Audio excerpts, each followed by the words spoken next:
sasabihin ni Madam Nora, ano, sabihin niya, nakakita raw sa inyo, nakakalat kayo doon. Ayan kami, oh. Ayan. Galing kami sa galaan, ha? Oh, di ba? Pahinga muna, ala. Bago. Sakay tayo doon, oh. Pahinga muna kami kasi ang layo pa namin lalakarin. Diyos ko po, ayan oh, doon kami galing, oh. Oh. Ayan, oh. Doon kami galing sa baba. Tapos, Parang mga donkey lang. maglalakad kami pa uwi doon sa dulo na yan. O yan, o nakita mo? Diyos ko po.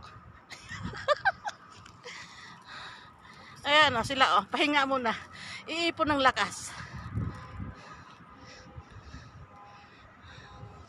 Ito ang lugar ng Sarat Abida.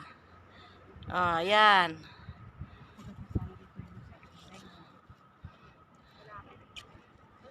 Ang laki na ng halaman ko.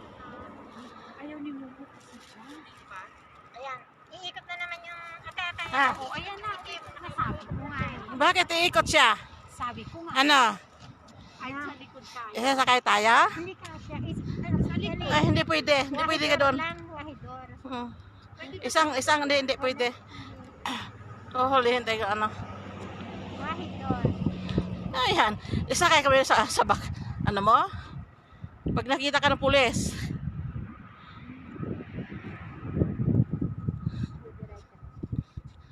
Wala ka namang sasakyan.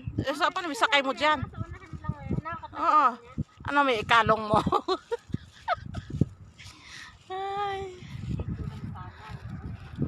Lapit sa tapos yung tindahan niya. Tindahan niya kaya ano yun eh? Yung tindahan niyang binta-binta.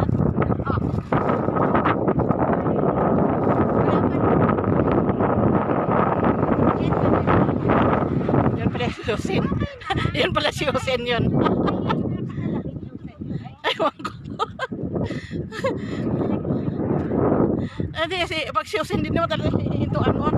Husin, hindi naman pasakay yun.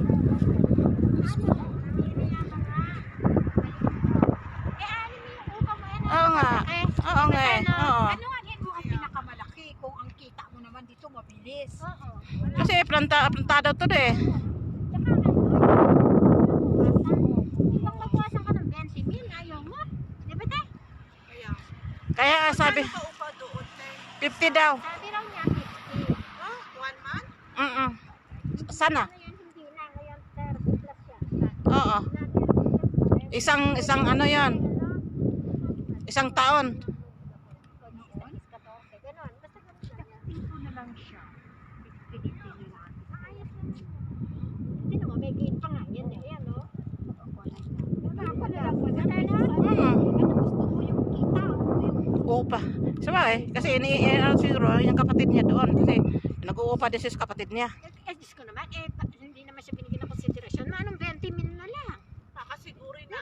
Diba? Libre naman sila doon, di ba? Oh, wag din na lang may umupa. Kasi naman bakante yun. Diba?